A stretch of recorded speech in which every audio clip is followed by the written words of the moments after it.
सत साहेब जय हो बंदी छोड़ की बंदी छोड़ सतगुरु रामपाल जी महाराज की जय हो। बंदी छोड़ कबीर साहब की जय भगत भाइयों। ज्ञान अमृत एवं षड्यंत्र का बीज पुस्तक एवं PDF एवं लिंक प्राप्त करने के लिए 98 280 और 72 914 ओम प्रकाश दास राजस्थान से गंगानगर से। भगत भाइयों, इस पुस्तक में छुड़ाने करो था बरवाला और 5 महिला और 1 बच्चे का था किसने की संपूर्ण जानकारी के लिए पढ़े ज्ञान अमृत एवं षड्यंत्र का बीज पुस्तक। भगत भाइयों, ये बिहार से सासाराम जिले से शशिभूषण दास जी सीनियर एडवोकेट, जिसमें परमात्मा की दया हुई, जो आज इसके अंदर कोर्ट के जजमेंट की फाइल भगत भाइयों इस पुस्तक बनाई है।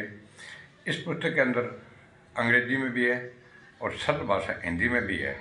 5 महिला 1 बच्चे के था किसने की संपूर्ण जानकारी के लिए पढ़े ज्ञान अमृत एवं षड्यंत्र का बीज पुस्तक। भगत भाइयों, अब मैं आप लोगों को ये बता देना चाहता हूँ कि 9, 10, 11 तारीख को जून 25 को ये जगह जगह RSS गुंडों ने, मुरलीधर माटा ऐसे गुंडों ने और कबीर परमेश्वर बच्चे ऐसे गुंडों ने ये भंडारा करा रहे हैं। भगत भाइयों, तो हमारे तो हाथ जोड़कर आपसे प्रार्थना है कि आप उन भंडारों में कोई भगत भाई न जाए। क्यों कि इन गुंडों ने 5 महिला 1 बच्चे की हत्या करके भगत भाइयों और संत रामपाल जी महाराज को डबल आजीवन कारावास करवा दिया और देशद्रोह का भगत भाइयों मुकदमा चल रहा है।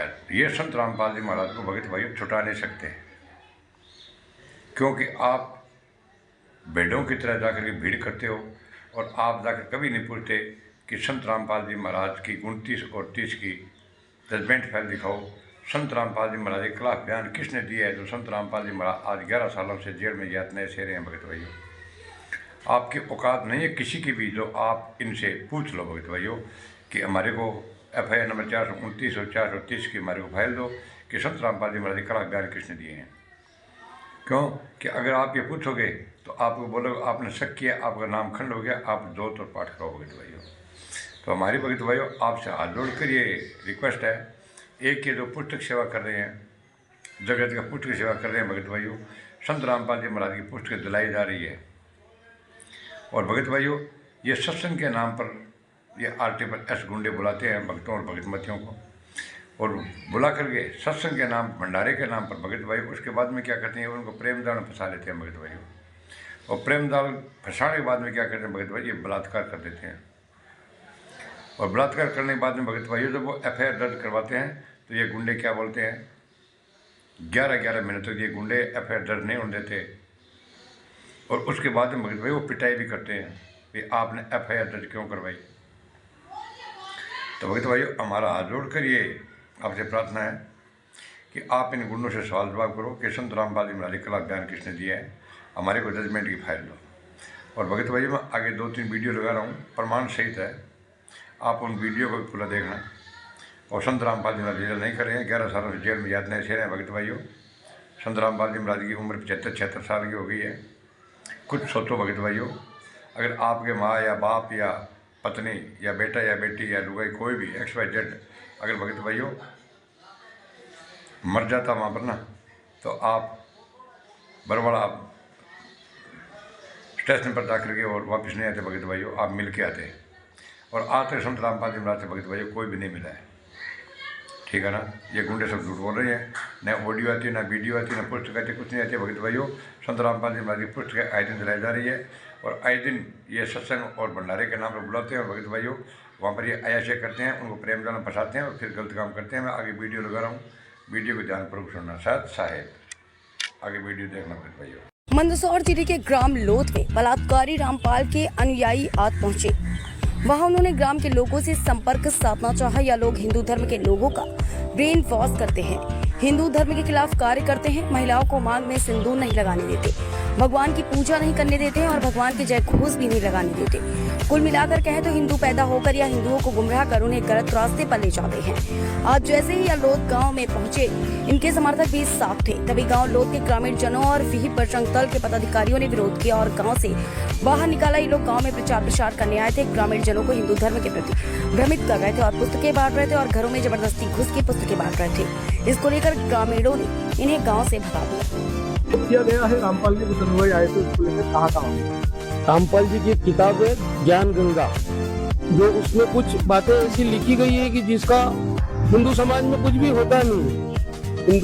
अपने हिंदू समाज में अभी सिंदूर, माथे पे कुमकुम वगैरह, बिंदिया नहीं लगाने देते। इस प्रकार से वो विरोध कर रहे हैं और कई परिवारों को उन्होंने विचलित कर दिया, मतलब कि वो राम राम भी नहीं बोलने देते, वो जय श्री राम नहीं बोलने देते, मंदिर की कोई प्रसाद बट रही हो तो वो नहीं खाने देते।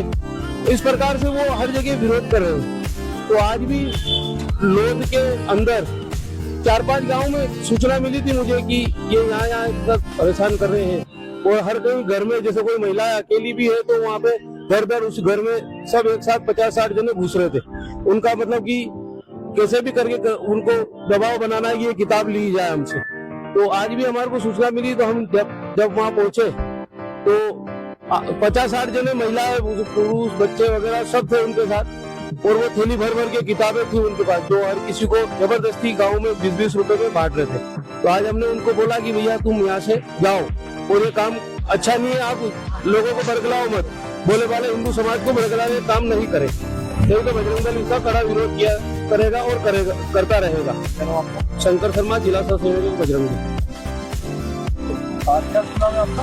गोपाल कुमार। कौन से गाँव में गए थे और कुछ अनुयायी आए थे, कौन लोग थे, उनको हटाया गया? आज सुबह की घटना है। हमारे गांव लोध में संत रामपाल जी के जो अनुयायी थे वो 15-20 गाड़ी और 2-3 कार लेके और 20-30 महिला और 50-60 लोग और छोटे बच्चे पुस्तकें लेके हमारे गांव में घुसे, और अनजाने हर किसी व्यक्ति के घर में घुस रहे और 20 रुपए शुल्क से उनको पुस्तकें दे रहे हैं, और उनको बोल रहे हैं कि आप भगवत गीता को मत मानो, और हमारी जो पुस्तकें और वो अपने संत की जो पुस्तक है ज्ञान गीता, ज्ञान गंगा की, उसका अनुसरण करिए। और ऐसे हमारे हिंदू समाज के जो लोग हैं उनको बहलाने का काम कर रहे थे। तो इसकी सूचना हमारे जिला सहजी शंकर जी शर्मा ने मुझे दी, और फिर हमारे गांव के बजरंग दल के कार्यकर्ताओं के साथ हम सब उन लोगों का विरोध करने पहुंचे, तो वो लोग हमारे ऊपर हावी हो गए, और फिर हमने उनको गांव से भगाया, खदेड़ दिया और सभी लोग चले गए। इस प्रकार की घटना सुबह इन लोगों द्वारा की गई हमारे गांव में, और वो आसपास के गांव में सभी गांव में घूम रहे और सभी गांव में पुस्तकों को वितरण कर रहे हैं। तो इससे हिंदू समाज आहत हो रहा है, और ग्रामीण जनों के आक्रोश और ग्रामीण जनों के सहयोग से उन लोगों को हमने गाँव से भगा दिया है। और ऐसे आशा करता हूँ कि अन्य कार्यकर्ता और बजरंग दल के जहाँ भी सक्रिय कार्यकर्ता है वो इन संत रामपाल के अनुयायियों को अपने गाँव में नहीं घुसने दे। क्या नाम आपका? गोपाल कुमार, जिला विद्यार्थी प्रमुख बजरंग दल मंदसौर। क्या बताया? रामपाल मर गया, रामपाल योरे भाई, रामपाल जो जेल के अंदर बंद है, इसके कुछ अंधभक्त आज भी इसका प्रचार प्रसार कर रहे, फंडिंग कर रहे। रामपाल उन्हें दिहाड़ी दे रहा और काम करा रहा। ये पूछ रहे कि माता शेरावाली का पति कौन है। मैं रामपाल की माना पूछना चाहूँ कि रामपाल का असली बाप कौन है, और जिस भी गांव में रामपाल के नवाई जावा इनका जूते मारो, ऐसी इनकी किताबा घोष का। हरियाणा के हिसार में संत रामपाल को लेकर संग्राम जारी है। आज संत रामपाल को पंजाब हरियाणा हाईकोर्ट में पेश होना है। कोर्ट ने रामपाल के खिलाफ गैर जमानती वारंट जारी किया हुआ है, लेकिन संत रामपाल आज कोर्ट में पेश नहीं होने वाले। रामपाल के वकील ने कहा है कि वो बीमार हैं, इसलिए पेश नहीं होंगे। पुलिस रामपाल को जबरदस्ती गिरफ्तार ना करे, इसलिए समर्थकों ने सतलोक आश्रम की किलेबंदी कर दी है। समर्थकों ने आश्रम को घेर रखा है। समर्थकों के हाथ में हथियार हैं। ये तस्वीरें आप रामपाल के समर्थकों की देख रहे हैं। कमांडो की तरह काली ड्रेस पहनी हुई है। समर्थक हथियार लेकर खड़े हैं। वहीं कोर्ट में रामपाल की जगह उनकी सहयोगी पेश हुए, जिसके बाद हाईकोर्ट ने हरियाणा सरकार को फटकार लगाई और कहा 2 बजे वो इस मामले पर फैसला सुनाएगी।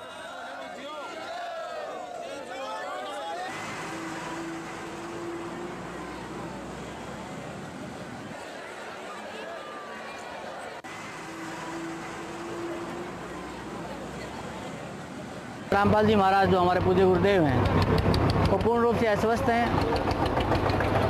डॉक्टरों के ऑब्जर्वेशन में हैं। स्पेशलिस्ट डॉक्टर यहाँ आए हुए हैं, वो उनको लगातार डायग्नोज कर रहे हैं, और यदि उनकी हालत ठीक हुई तो मैं समझता हूँ कि पुलिस को अपनी कार्रवाई करने की आवश्यकता नहीं है। वो खुद माननीय हाईकोर्ट के सामने जाएंगे और अपने ग्रीवेंसेज रखेंगे, और यदि उनकी हालत ठीक नहीं हुई तो हम उनका मेडिकल माननीय हाईकोर्ट के समक्ष रखेंगे। मानना न मानना उनका काम है। जगदीप संधू इस वक्त हमारे साथ मौजूद हैं। जगदीप, कुछ ना कुछ पेच नजर आता है, गैर जमानती वारंट और ठीक उसी वक्त बीमारी की बात कहना और हथियार लेकर तमाम समर्थक के खड़े हैं। क्या कुछ चल रहा है इस वक्त? जगदीप, आवाज आ रही है आपको? तक आवाज जगदीप तक नहीं पहुंची है। एक तरफ पुलिस की तैयारी भी आप देख रहे हैं, पुलिस भी वहां पर तैयार है क्योंकि फटकार हरियाणा सरकार को लगी है कि क्यों वो पेश नहीं हुए हैं। वहीं दूसरी तरफ 2 बजे ये कहा जा रहा है कि इस पर पंजाब और हरियाणा हाईकोर्ट फैसला सुनाएगी। इस बीच जो समर्थक हैं हाथों में हथियार लेकर के कमांडो बने हुए हैं।